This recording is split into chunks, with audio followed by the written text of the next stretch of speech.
Hello, and welcome to Refund, a show where I play a game for less than 2 hours and see if it's worth refunding or not. Today I played a game called Crave. It's a VR caving simulator where you squeeze yourself through tight tunnels and break stalagmites and stalactites with a hammer and look for fossils, and it's just a grand old time. The best way to describe what playing this game is like is it's like you're a disembodied head and hands. You're kind of like Rayman in a sense. Imagine, if you will, a big paper tube coming at your face, and it like stops at your neck and envelops your face. That's what this game feels like, except the paper is going through your neck. I don't know if that makes any sense to anybody except for me. In the game, there is dialogue, really inconsistent dialogue. At first, it's your dad talking to you, and then just in one level, it's some other guy talking about whatever else that has nothing to do with the story, and it really just takes you out of it. I don't think the dialogue in this game is very good. Hi, Jake. It's Sam, the other half of Crave team. Your dad caught a little cold and I left him sleeping in a tent, so it's just us now. Let's get to the details in the first chamber. There was a little open spot right here where it wasn't covering the green screen, but I fixed it. I expected kind of a dialogue-driven walking simulator where you're kind of going through caves and listening to dialogue, and it would have been like very immersive storytelling. But what most of the game seems to be is just getting lost in the cave, and that kind of took me out of the story a lot. There's like a time limit too, so it like adds tension. There's like a watch feature where it like tells you how much battery is left in your lamp, and if it runs out, you have to start the level over again. But like controlling the game is pretty easy. It just some features take getting used to. Like there's an exhale feature where you have to exhale your body so you can crawl through really tight, narrow spaces. And to do that, you have to hold both triggers at the same time. Maybe I should get the other one too. To achieve that, you have to press both of the triggers at the same time. And then for crawling, you have to alternate between the grip buttons, because like that's how you grab the ground. And it's really easy at first to let go of grab and also let go of the trigger. And if you do that, you die. Thankfully, checkpoints are very forgiving. Like, if you die, you don't have to start the level over. It just starts you at a checkpoint. I guess while I'm at it, I should also bring up that there is fall damage in this game. So that's fun. Some pros for the game is that it updates frequently. They're like adding maps and fixing glitches. There is a glitch where the camera seems to like reset itself and it like kind of faces you in a different direction and it hurts your head when that happens, so I hope they fix that soon. There's a mechanic where you have to draw on the walls to like use those as landmarks so that you don't get it lost as easy. I really like this idea because everybody is going to have their own systems. Some people are going to draw pictures. I personally drew arrows of like what direction I came in when I first encountered the sign. I just think that kind of interactivity is very immersive because it gives the player a chance to kind of express themselves and have their own way of doing something. Another pro is that nobody talks at you. VR games seem to think that what I want to do is stand perfectly still in front of someone and have them talk at me.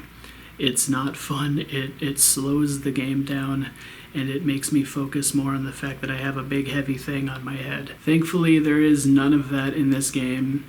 It's all just like dialogue being told to you while you're playing, which I think is way more immersive than standing in place and having someone talk at you like I'm doing to you right now. All right, some cons. I already mentioned the camera glitch thing. I think this camera reset glitch also caused this. Oh my god.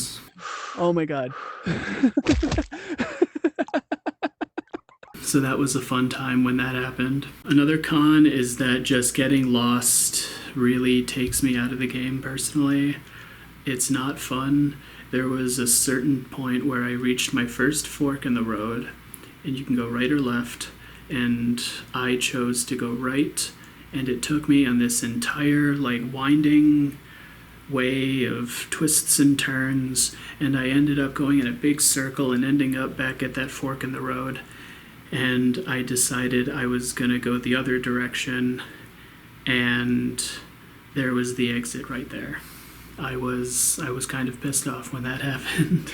There's also collecting fossils. They're collectibles. The problem with this is it doesn't tell you how many fossils are in each level. You just kind of have to collect and just kind of hope that you got all of them. You have an infrared light on your lamp, which every lamp comes with, and it helps you see fossils as infrared naturally does. And using it makes your battery life go down quicker, so it's something you have to use sparingly. One thing I do like is that the game is balanced. Like, there is thought that was put into this game. I just like have more cons regarding it than pros. There's an easy mode that doesn't have a time limit, so you can spend all the time you want spelunking and exploring the cave, but you have to unlock it by beating it on normal mode first. It seems like easy mode would already be unlocked when you start the game, but again, maybe that's a balancing thing, so you don't explore it in easy mode, memorize the map, and then go through it. I think part of the game is that you have to get lost and have fun being lost, which isn't fun to me. So did I refund this game? Yes I did, because $15 is a lot of money to me.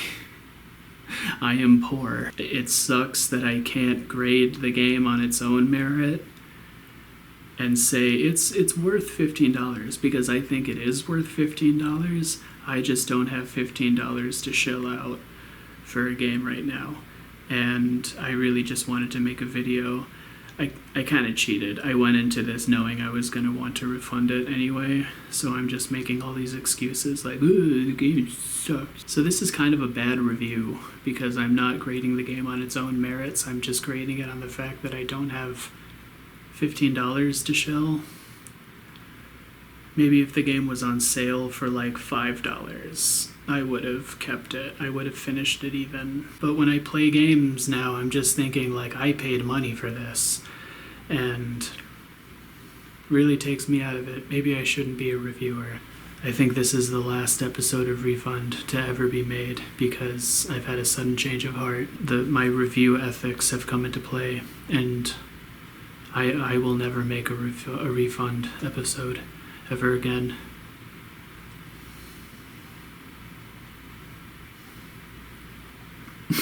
So in conclusion,